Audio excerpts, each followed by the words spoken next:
Hello students. Last class में हमने discuss किया था किसके बारे में, आयनिक कंपाउंड्स और कोवेलेंट कंपाउंड्स के बारे में। हमने उनकी प्रॉपर्टीज़ देखी थी।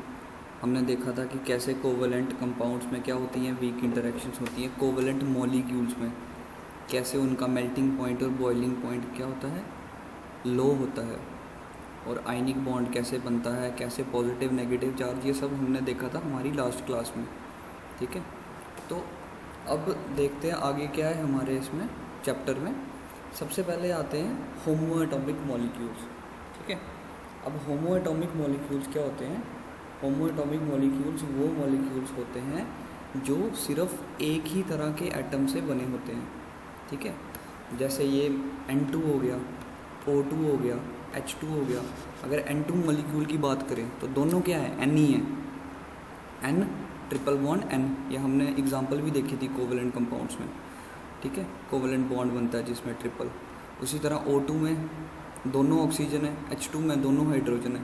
तो मतलब दोनों क्या है, सेम एटम्स हैं।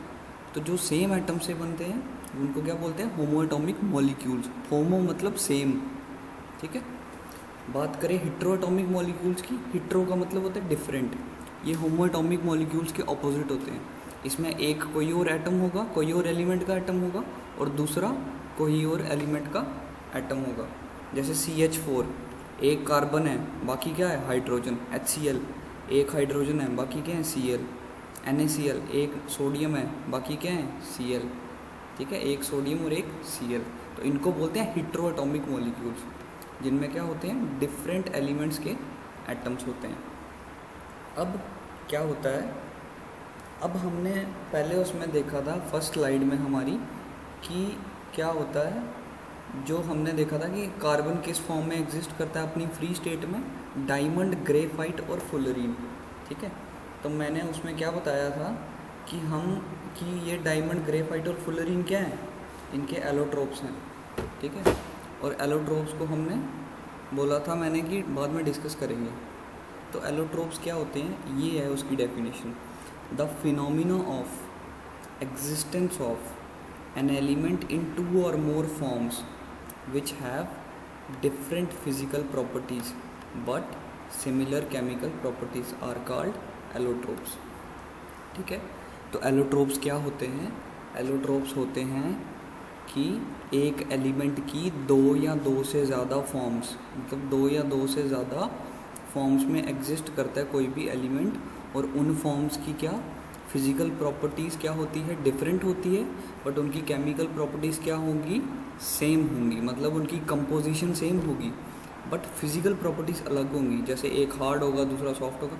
ये हम डिस्कस करेंगे आगे जब हम डायमंड, ग्रेफाइट और फुलरीन की प्रॉपर्टीज़ पढ़ेंगे कि क्या क्या डिफरेंट है। बट एलोट्रोप्स जनरली क्या होते हैं, that have different physical properties but similar chemical properties.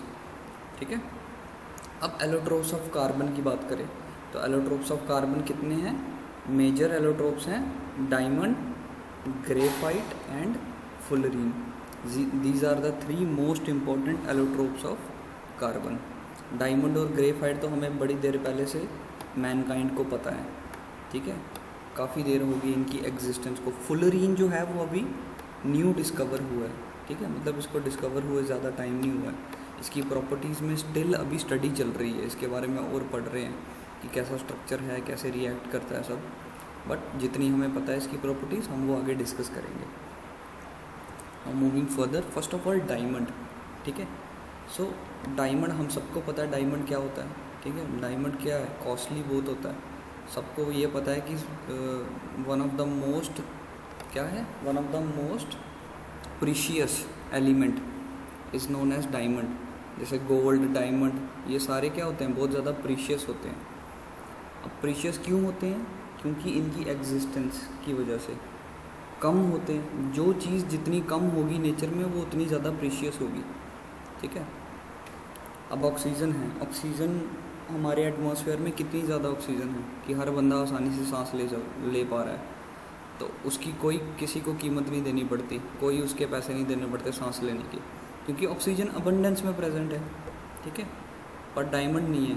तो डायमंड की जो ज्वेलरीज वगैरह बनती हैं या और इसकी एप्लीकेशंस होती हैं उसमें डायमंड यूज़ होता है तो जो लोग भी इसको यूज़ करना चाहते हैं उनको एक अमाउंट देनी पड़ती है, क्योंकि इसकी स्कैरसिटी की वजह से।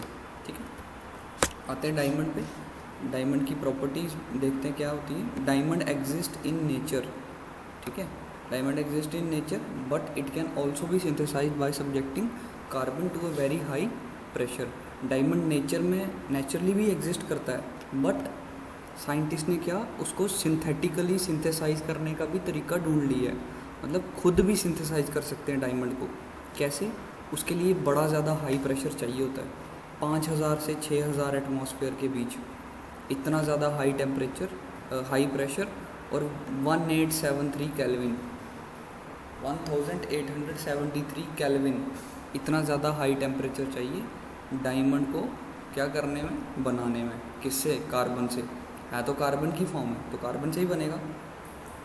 अब डायमंड का स्ट्रक्चर क्या होता है? हर एक कार्बन एटम डायमंड में क्या होता है, 4 दूसरे कार्बन एटम से जुड़ा होता है by covalent bonds which are 1.54 angstrom long. ठीक है, तो उनकी लेंथ क्या होती है, 1.54 एंगस्ट्रॉम। ये एंगस्ट्रॉम है, ये बॉन्ड लेंथ का यूनिट है। ठीक है, अब ये देख लो स्ट्रक्चर नीचे, ये आ गया एक कार्बन, ये आ गया दूसरा कार्बन, ये आ गया तीसरा कार्बन, और ये फोर्थ, और ये फिफ्थ। अब बात करें ये बीच वाले कार्बन की, तो ये कितने कार्बन से जुड़ा है? ये पहला, ये दूसरा, ये तीसरा, और ये वाला चौथा। तो हर एक कार्बन एटम 4 दूसरे कार्बन एटम से जुड़ा है। जैसे ये वाला है तो ये भी 4 दूसरों से जुड़ा होगा, ऐसे ऐसे ऐसे। तो मतलब हर कार्बन एटम डायमंड में क्या होता है, 4 दूसरे कार्बन एटम से जुड़ा होता है। अब कार्बन मैक्सिमम कितने कोवेलेंट बॉन्ड बना सकता है?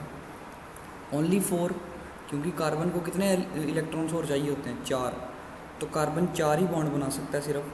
तो वो हर एक कार्बन डायमंड में अपने 4 बॉन्ड बनाता है। इस वजह से डायमंड बड़ा ज़्यादा हार्ड होता है। क्यों हार्ड होता है? क्योंकि हर एक कार्बन की वैलेंसी क्या है, फुल है। हर एक कार्बन क्या है, स्टेबल है। हर एक कार्बन 4 कोवेलेंट बॉन्ड बना रहा है, 4 सिंगल कोवेलेंट बॉन्ड, मीथेन की तरह। तो जब हर एक जगह पे बॉन्ड बने हुए हैं तो उनको तोड़ना मुश्किल होगा, जिसकी वजह से डायमंड का स्ट्रक्चर कैसा होता है, हार्ड होता है। और डायमंड का एंगल क्या होता है, डायमंड में एडजेसेंट कार्बन के बीच में एंगल क्या होता है, 109 डिग्री 28 मिनट्स। ठीक है, ये आ गया एडजेसेंट उसमें एंगल। एंगल कैसे होता है? जैसे ये 3 कार्बन है तो ये वाला एंगल, या फिर हम ये वाला एंगल भी बोल सकते हैं। मतलब कोई 3 एडजेसेंट कार्बन के बीच में एंगल, जैसे ये वाला, ये एक और ये दूसरा, ये एडजेसेंट कार्बन है, तो इनके बीच में एंगल जो होगा वो क्या होगा, 109 डिग्री 28 मिनट्स। तो इसका स्ट्रक्चर भी कैसा है, टेट्राहेड्रल। जैसे हमने कार्बन का स्ट्रक्चर पढ़ा था, टेट्राहेड्रल। ठीक है, तो इसका स्ट्रक्चर भी कैसा है, टेट्राहेड्रल। मतलब एक कार्बन आगे वाली साइड, एक कार्बन पीछे वाली साइड, एक ऊपर और एक कोई भी साइड पे। जो 3D स्ट्रक्चर हमने कार्बन में देखा था टेट्राहेड्रॉन का, वही स्ट्रक्चर क्या होता है डायमंड का भी। इसमें टेट्राहेड्रल अरेंजमेंट होता है सभी कार्बन एटम्स का, जिसकी वजह से क्या होता है इसका स्ट्रक्चर 3 डायमेंशनल। बात करें इसकी प्रॉपर्टीज़ की, तो ये क्या है, हार्डेस्ट। क्यों? क्योंकि हर एक कार्बन 4 बॉन्ड बना रहा है, तो उसको तोड़ना मुश्किल होगा। High density and high melting and boiling point. Density क्या होती है इनकी, हाई। डेंसिटी क्या होता है, मास पर यूनिट वॉल्यूम। ठीक है, पर यूनिट वॉल्यूम में कितना मास प्रेजेंट है, तो ये क्या होता है, बड़े ज़्यादा। अब उसको अगर नहीं देखना, फार्मूला वाइज नहीं देखना, तो डेंसिटी, डेंस, जैसे हमने सुना डेंस फॉरेस्ट, डेंस का मतलब घने घने जंगल। ठीक है, वैसे ही डेंसिटी का मतलब होता है बहुत ज़्यादा डेंस अरेंजमेंट है इसका, मतलब बड़े एटम्स पास पास में। High density and high melting and boiling point. Melting and boiling point भी क्या है इसका, हाई। और तीसरा point, it is bad conductor of electricity. Bad conductor of electricity क्यों है? क्योंकि हर कार्बन 4 बॉन्ड बना रहा है, फ्री इलेक्ट्रॉन कोई है नहीं, हर इलेक्ट्रॉन बॉन्ड बनाने में पार्टिसिपेट कर रहा है, तो it is a bad conductor of electricity. ठीक है, उसके बाद it can reflect and refract light due to high refractive index and hence is transparent. अब ये रिफ्लेक्शन और रिफ्रैक्शन उसमें पढ़ोगे फिजिक्स में। रिफ्लेक्शन होता है कोई भी लाइट स्ट्राइक करके बाउंस बैक हो जाए कोई भी सरफेस से, ठीक है। और रिफ्रैक्शन क्या होता है, FRA वाला रिफ्रैक्शन होता है, कोई भी लाइट उसके बीच में से पास कर जाए, ठीक है। कोई भी bending of light when it passing through any surface is called refraction, ठीक है। तो ये रिफ्लेक्ट भी कर सकता है और रिफ्रैक्ट भी कर सकता है, जिसकी वजह से क्या होता है, ट्रांसपेरेंट होता है। उसके बाद बात करें ग्रेफाइट की, तो ग्रेफाइट क्या है, ग्रेइश ब्लैक सब्सटेंस, एक ग्रेइश ब्लैक सब्सटेंस है, ठीक है। Occurring in nature mix with mica, quartz and silica. तो ये नेचर में किसके साथ प्रेजेंट होता है, माइका, क्वार्ट्ज और सिलिका, ये भी हमारे क्या हैं, ये कंपाउंड्स हैं, इनके साथ होता है। अब ये आर्टिफिशियली, जैसे डायमंड को आर्टिफिशियली बना सकते थे जब कार्बन को हाई टेम्परेचर और हाई प्रेशर के अंदर रख के, वैसे ही ग्रेफाइट को भी हम बना सकते हैं आर्टिफिशियली, किसमें, इलेक्ट्रिक फर्नेंस में, ठीक है। इलेक्ट्रिक फर्नेंस क्या होती है, एक चैम्बर सा होता है जिसमें क्या होती है, इलेक्ट्रिसिटी, इलेक्ट्रिक करंट पास कर सकते हैं। तो उसमें उसका टेम्परेचर कितना होता है, 2773 केल्विन, इतना ज़्यादा हाई टेम्परेचर है, ठीक है। डायमंड की बात करें तो डायमंड में कितना था, 1873, तो इसको उससे भी ज़्यादा टेम्परेचर चाहिए होता है। इसमें क्या होता है, कार्बन किसके साथ कंबाइन करता है, सिलिका के साथ। सिलिका क्या होता है, सिलिकॉन डाइऑक्साइड, Si हो गया सिलिकॉन, O2 हो गया ऑक्सीजन, सिलिकॉन डाइऑक्साइड, 2 ऑक्सीजन है। तो सिलिकॉन डाइऑक्साइड के साथ क्या करता है, कार्बन कंबाइन करता है और क्या बनाता है, सिलिकॉन कार्बाइड। ये सिलिकॉन और कार्बन क्या हो गया, जुड़ गया आपस में, ठीक है। और ये कार्बन मोनोऑक्साइड बाहर निकल गई, ठीक है। एक कार्बन जुड़ गया इसके साथ जाके, सिलिका के साथ, 2 कार्बन और 2 ऑक्सीजन बाहर निकल गए कार्बन मोनोऑक्साइड की फॉर्म में, ठीक है। कब, हीट करने पे। अब सिलिकॉन कार्बाइड क्या करता है, फर्दर टूटता है किसमें, कार्बन और सिलिकॉन में, फर्दर डीकम्पोजिशन होती है इसकी, और ये क्या देता है, ग्रेफाइट हमारा और सिलिका। ये जो कार्बन मिला हमें, इसको हम बोलते हैं ग्रेफाइट। तो ये एलोट्रोप्स होते हैं, इनमें सब में कार्बन ही दिखेगा आपको, क्यों, क्योंकि सभी एलोट्रोप्स किसके हैं, कार्बन के हैं, सभी कार्बन से बने हुए हैं, ठीक है। तो उसमें क्या दिखेगा, कार्बन ही दिखेगा हमेशा। अब स्ट्रक्चर ऑफ ग्रेफाइट, अब ग्रेफाइट का स्ट्रक्चर कैसे होता है, जैसे डायमंड का स्ट्रक्चर था टेट्राहेड्रल, वैसा ग्रेफाइट का स्ट्रक्चर नहीं होता है। इसका स्ट्रक्चर होता है लेयर्स की फॉर्म में, जैसे ये आ गई पहली लेयर, ये आ गई दूसरी लेयर, ये आ गई तीसरी लेयर, ठीक है। अब इन लेयर के बीच में गैप बहुत ज़्यादा होता है। अब डायमंड की बात करें, ये देखो डायमंड, यहाँ पे है कहीं पे गैप, क्योंकि हर एक कार्बन एटम जुड़ा है आपस में, तो यहाँ पे गैप बहुत कम है, जिसकी वजह से वो बहुत हार्ड है। बट यहाँ पे क्या है, लेयर्स जैसा स्ट्रक्चर है। ये लेयर्स किससे बनी है, हेक्सागोनल रिंग्स। हेक्सागोनल क्या होती है, जिसकी 6 साइडें होती हैं, ये 1 2 3 4 5 और 6, जैसे हेक्सागन होता है। तो ये सारी क्या है, हेक्सागोनल रिंग्स, ये आपस में जुड़ी हैं और लेयर से जुड़ी हैं। हर कार्बन एटम इसमें 3 अदर कार्बन एटम्स के साथ क्या है, लिंक्ड है। मतलब एक कार्बन एटम 3 अलग कार्बन एटम के साथ लिंक्ड है। जैसे इस वाले कार्बन एटम को देख लो, ठीक है। अगर हम इस वाले कार्बन एटम को देखें तो एक किसके साथ जुड़ा है, एक इसके साथ जुड़ा है, एक इसके साथ जुड़ा है, ठीक है। एक ये वाले के साथ जुड़ा है ये, और ये तीसरे वाला किसके साथ जुड़ा है, ये नीचे ये ब्लू वाले के साथ, ठीक है। तो हर एक कार्बन एटम दूसरे 3 कार्बन एटम के साथ जुड़ा हुआ है बाय कोवलेंट बॉन्ड। अब कार्बन टोटल बॉन्ड कितने बना सकता है, 4 बना सकता है, पर यहाँ पे हर एक कार्बन के कितने बॉन्ड्स बन रहे हैं, सिर्फ 3, ठीक है। सिर्फ 3 बॉन्ड बन रहे हैं, तो क्या होगा, it is a good conductor of electricity. क्यों good conductor of electricity and heat, because the 4th electron is free. जो चौथा इलेक्ट्रॉन है, मतलब बॉन्ड 4 बना सकता है, पर यहाँ पे 3 ही बन रहे हैं, मतलब जो 4th बॉन्ड के इलेक्ट्रॉन्स होंगे वो क्या होंगे, फ्री, ठीक है। अगर वो इलेक्ट्रॉन्स फ्री हैं तो ये हमारा क्या है, good conductor of electricity. Diamond में कोई इलेक्ट्रॉन फ्री नहीं था, और यहाँ पे हमारे फ्री इलेक्ट्रॉन हैं, तो इसकी वजह से ये क्या है, good conductor of electricity. Also ये जो लेयर्स होती हैं, इनके बीच में कौन सी फोर्स होती है, van der Waals forces of attraction, ठीक है। ये वीक फोर्सेस हैं, जिसकी वजह से ये क्या होते हैं, ग्रेफाइट का structure very soft, graphite soft होता है, डायमंड की तरह हार्ड नहीं होता। और इन दो सक्सेसिव लेयर, मतलब कोई भी दो लेयर, जैसे ये पहली लेयर और दूसरी लेयर, इन दो लेयर के बीच का डिस्टेंस कितना होगा, 340 पाइकोमीटर। ऐसे ही हर दो लेयर के बीच का डिस्टेंस होगा। सक्सेसिव लेयर मतलब एक के बाद दूसरी, जैसे ये वाली ले लें और नीचे वाली ले लें, इन दोनों के बीच का भी 240, ये फर्स्ट और सेकंड के बीच का भी 240, ठीक है। तो ऐसे ऐसे ये लेयर्स कैसे होती हैं, wonder walls forces of attraction की मदद से जुड़ी होती हैं, आपस में लिंक्ड होती हैं। उसके बाद अगर बात करें फुलरीन्स की, ठीक है। फुलरीन्स क्या है, new class of carbon allotropes, मतलब ये अभी रिसेंटली डिस्कवर हुए हैं। रिसेंटली मतलब कुछ साल पहले ही, क्योंकि डायमंड और ग्रेफाइट तो हम शुरू से बहुत देर पहले से, सदियों से जानते हैं डायमंड और ग्रेफाइट के बारे में, ठीक है। क्योंकि ये राजे महाराजाओं के टाइम पे भी यूज़ होते थे, रत्न बोलते थे उनको, तो ये तो हमें पता था। बट फुलरीन्स रिसेंटली डिस्कवर हुए कुछ साल पहले। तो it is a new class of carbon allotropes जिसकी शेप कैसी है, स्फेराइडल शेप, और उसमें क्या होते हैं, even number of carbon atoms. Even number मतलब जैसे 2, 4, ठीक है। जो नंबर्स 2 से डिवाइड हो जाए उसको बोलते हैं इवन नंबर। तो इसमें इवन नंबर ऑफ एटम्स होते हैं कहाँ से कहाँ तक, 60 से लेकर 350 तक। 60 से लेकर 350 तक हो सकते हैं और उससे भी ऊपर हो सकते हैं, मतलब 60 से ऊपर होंगे सारे।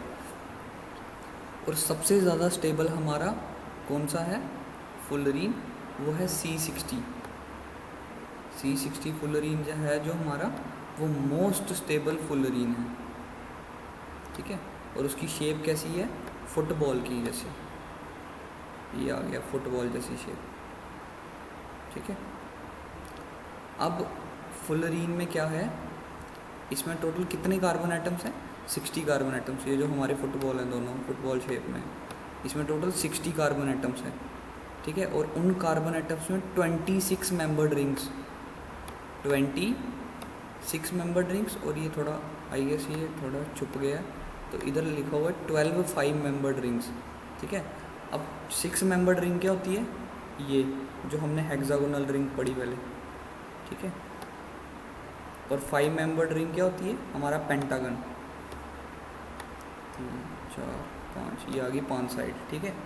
तो ये जो हेक्सागोनल रिंग है, ऐसी रिंग्स कितनी हैं इसमें, टोटल 20। और ये जो पेंटागोनल रिंग है, ऐसी रिंग इसमें कितनी है, टोटल 12। मतलब इसमें 20 हेक्सागोनल रिंग्स हैं और 12 क्या हैं, पेंटागोनल रिंग्स हैं।